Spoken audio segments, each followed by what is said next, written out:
This is Dr. Joseph Baker from the Limerick Chiropractic Center, and I want to welcome you guys tonight. And we're going to be talking about protection, our best defense. And yes, I want you to take a look at this title that's on your screen right now. Better choices for better living. See, I recognize the best problem to have is the one that we never get. And the only way of doing that is by making better choices. We've heard studies before about the leading causes of death in the United States being due to poor decision making, poor choices. We don't need to spend tens of thousands of hours looking at numbers and research to understand that bad choices lead to bad outcomes. And yet, if we want to protect ourselves, then guess what? We need to be making those better choices. And tonight in our workshop, we're going to be talking about 5 different categories of better choices. And I'm looking forward to hearing from you guys what it is you're going to do. See, because in the end, I know that, if we just simply stop and we say, hey, listen, Doc, that was a really great talk, it was great information, but it doesn't move us to change anything, then forgive me, but this is a waste of time. I recognize that you need to be moved to be making better choices and better decisions for a better outcome in the future. The only way of changing and protecting ourselves is to make those better choices. And let's not kid ourselves. Those better choices don't come easily. They come with effort. They're going to come with sacrifice. But those better choices are going to pay off.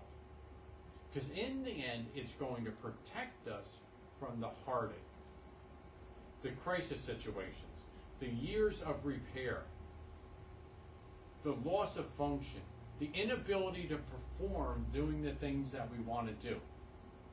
So tonight, as always, I'm going to ask you to do what you're supposed to do. Make sure that you're liking this video. Make sure that you're leaving a comment on what you're going to be attacking, what you're going to be changing in your life. And then finally share this information. Share it with the hope that somebody else has that opportunity of learning from making these better choices.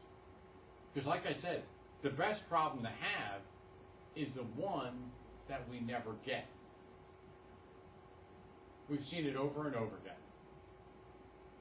That these better choices, they're going to come every day of our life. You get in the car, you have a choice. How do I set my setup in the car? We choose how it is that we feed and fuel our body. We choose how it is that we pump our brain full of information. We choose in whether we stretch and engage our tissues to grow ourselves. We choose whether we're going to engage in community. These are all choices that we get to make. And this picture, listen, it might not seem like they're really big choices, that there is only one that's a little bit different than the other. But in the end, those little differences mean a tremendous amount to our body. So that very first thing, and we have to mention it, is maximize our mind. We have to make better choices. And when we talk about the mind, the reason why we're going to start here is just because our nervous system is the master system of our body. Our brain is that CPU. It drives 100% of the conversation that happens in the rest of our system. And let's understand that the impulses that begin in our brain charge the rest of the body. It commands us to do what we do. So therefore, what happens in this brain of ours affects every single other part of the body. There was a gentleman, his name was Hans Salyak. He was kicked out of his own medical society for believing that thought precedes reality. Go figure. We now know it to be the truth. We know it to be one of those laws of nature. We recognize that in the end, that thought, if we can see it in our mind's eye, we can make it come to life. We can actually create that in reality. We know, to expand on that energy precedes thought. And we need to create that buffer so that those negative energies don't get into this master system. This is why we talk about reducing stresses in our lives and reducing those things that create stress. And we could spend the next 2 days talking about reducing stress on different levels. But as that grand conversation begins, we have to understand what those stresses are.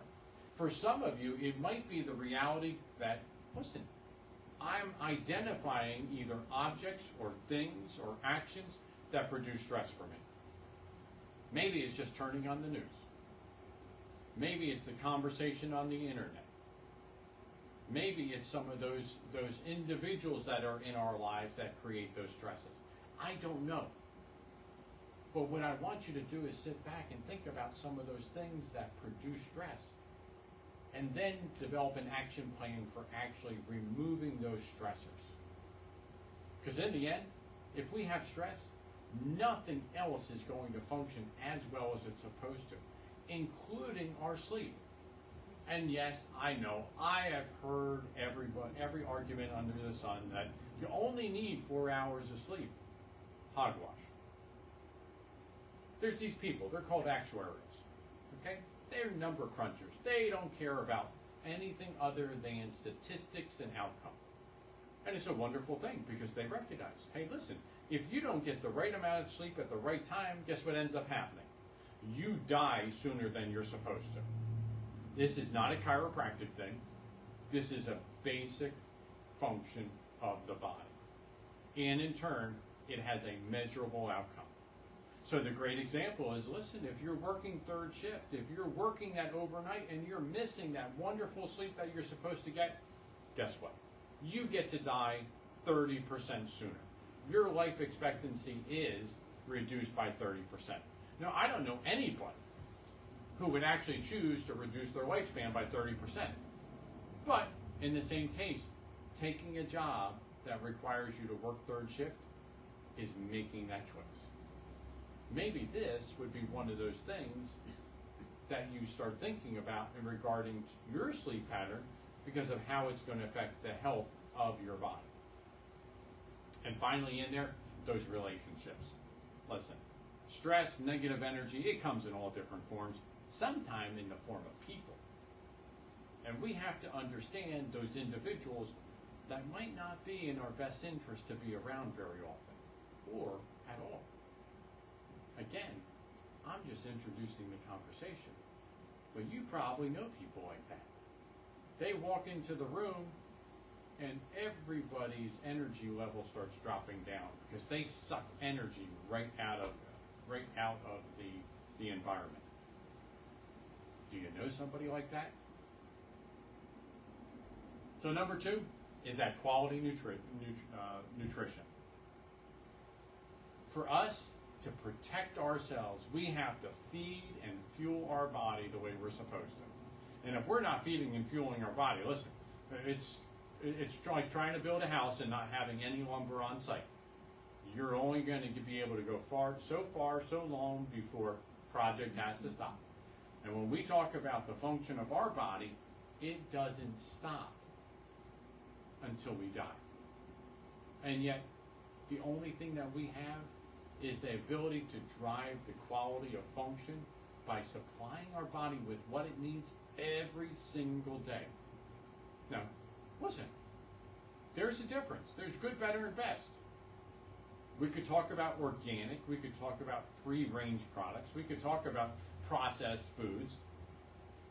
But let's understand, there's good, better, and best in all of these different worlds. The one thing that we have to choose is the quality of the engagement. And when we're looking at the nutritional side, yes, organic and free range. Does it cost more? The answer is absolutely yes. It's the price we pay for making a better choice. Processed foods, I don't need to tell you. Many of you know this already. it's junk in a can. Unfortunately, anytime that we find something in a box or in a can, it is filled with all different types of chemicals that happen to be inflammatory for your body and mine. Oh, and I don't care whether you can pronounce the words or not. And shame on you if you can't say the words and you don't know what this stuff is, and you're still putting it in your mouth. Shame on you. Maybe we need to pause and just simply think about the fact that, you know what, I might need to think twice about what is that? What do those words mean? Does it really serve me? Is there a better choice for me to have? All of those processed foods have one thing in common. Oftentimes they have refined sugars in them. And sugar, I hate to say this, it's the devil. It's that thing that is going to get you hooked. It's going to addict you, and you're going to come back for it again and again and again. Oh yeah, and by the way, if you can't find that word O that ends in O-S-E on the label, oh, don't worry. It's probably been unbundled or reconstituted to be called something else.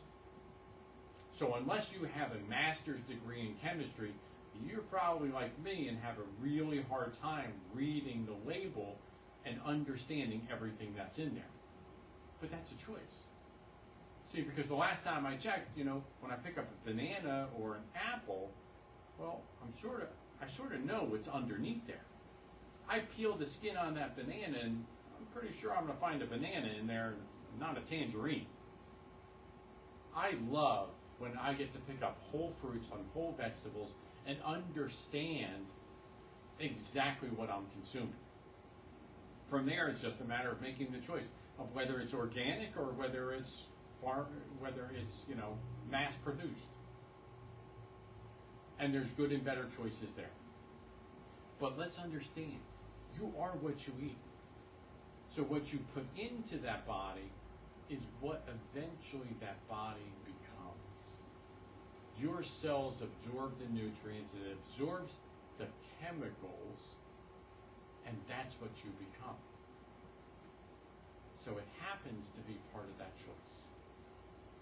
Now, when we look at prevention, I'm going to tell you, wow, your fitness is one of those things that prevents problems from happening. There's been so much research out there. In fact, every day is a fight against muscle wasting for you and I. Oh, you heard me say that correctly. For you and I. There's a condition called sarcopenia. There's a condition where, hey, listen, the muscle mass slowly, it wants to disintegrate. It wants to shrivel up and literally die. And some of you are saying, well, I really don't want big, bulky muscles. I don't want to look like one of... Let's get beyond what you see advertised for the gyms.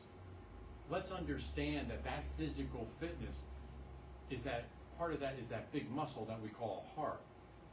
And that old adage, if you don't use it, you lose it, holds true. And, the sad thing is every day either you're doing your part in order to make that grow so it's capable of supplying your entire body with the oxygen and the nutrients that it needs on a daily basis, or you're robbing yourself little by little by little. And it's a choice. Because one day you wake up and, you can't make it up the steps. You can't pick up the groceries anymore. The sad thing is that, you know what? This is a choice that is slow and insidious, and yet if we're not moving our body, we're causing the system to break down. Even the orthopedists, they're going to tell you point blank, listen, you want to keep moving. The kiss of death for a joint is to stop moving. Stop moving. It's going to fuse together. That's what your body does. That's what your inborn intelligence says to your system. If you don't move it, guess what? You're going to lose it. And it will fuse things together. In turn, we need to make that choice. we realize that it goes far beyond us, you and I exercising. It goes far beyond just the muscles. This grows brain cells. It makes them last longer. And when we talk about so many individuals in the rise of dementia and Alzheimer's and so many other memory type issues, hey, listen, if you're exercising, you're reducing the likelihood of being one of those individuals that ends up with dementia or Alzheimer's. Does anybody want to sign up right now in order to be a member of the Alzheimer's ward? The answer is no. But we have to make the choice, and we have to protect ourselves by working now, not when we see that crisis happen. But it is a choice. We need to make sure that we're not maximizing toxins, we're minimizing toxins. Nobody says, hey, listen, you know what? I want the Camel cigarettes without the filter, okay, and the extra tar. And by the way, I'm not going to smoke one of these, but I'm gonna double pump it. Nobody says that. In fact, you out there, you're listening to this and you recognize, well, that's a little bit silly. That's probably over the top. Well, it might be a little bit silly, it might be a little bit over the top, but let's recognize something. That can of soda is no better. And forgive me if you're from a different part of the country, you know, that pop is no better. The chemical storm that you're just, you know, ingesting is a horrible mess of inflammation and disease. And yet the problem is that because we've become so used to having these things around, we sort of forget. Oh, and don't let me forget, I mean, you have this stuff, it's called a McDonald's hamburger. You know, walk down the street, or a Starbucks, you know, drink, or, you know, a Dunkin' Donuts, you know, pumpkin whatever, that's filled with, you know, 20, 30, 50 tablespoons of sugar. All toxins and poisons for our system. And yet, because it's appealing to us, we're consuming it on a regular basis. And, oh, by the way, we're justifying it. It's pumpkin spice. It makes everything nice. See, and it not only goes to the things that we're consuming as far as foods and beverages, but even to our deodorants and our personal care products. We have this giant organ, it's called our skin. And it does a wonderful job of making sure that it is allowing stuff to get out of our body, but also stuff filter in. So 70% of the stuff that you lather on your system, well, it's going in. It's being absorbed.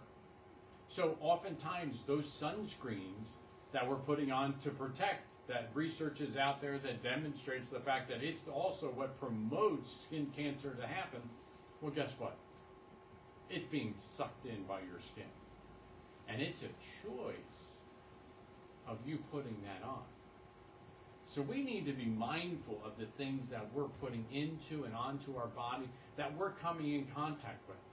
In fact, tonight we don't even have enough time to talk about the electromagnetic pulses that happen.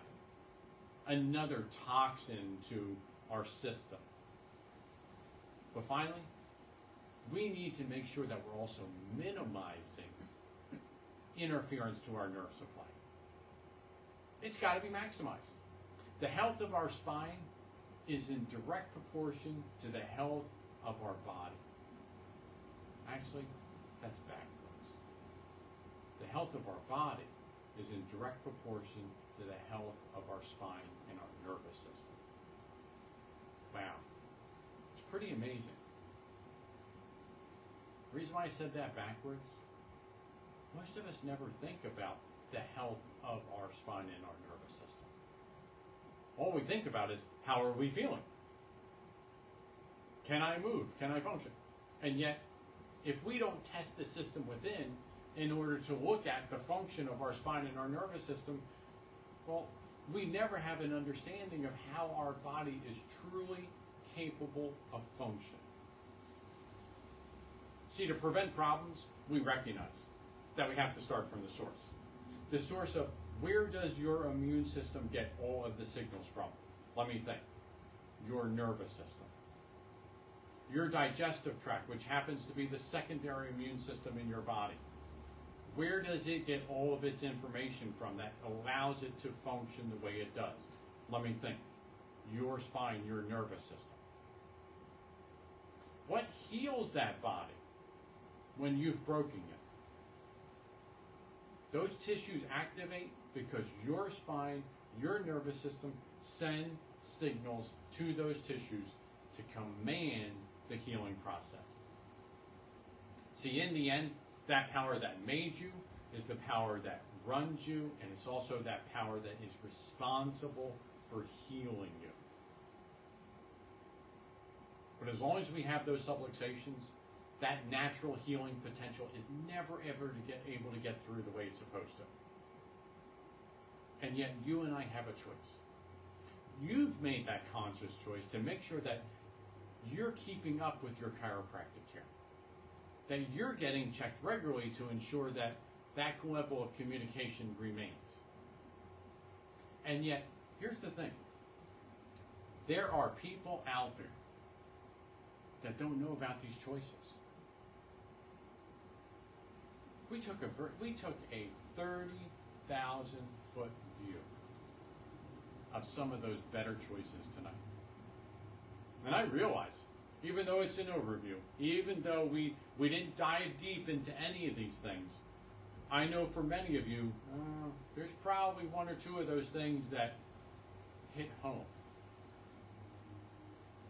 And I want to hear from you guys. I want you to share. Because in sharing a community, we gain that level of accountability that allows us to continue to make the better choice over time. Because we're going to have a friend, a family member, a loved one that comes alongside of us and encourages us to continue on the path and continue to make those better choices. To me, I love the fact that by making these better choices, that we have that opportunity of helping to protect ourselves from dealing with the crisis situations that so often happen. And here's the thing. In the end, my hope is by you just simply sharing this information with your Facebook friends, it saves somebody. It saves somebody from getting to the point where they are so broken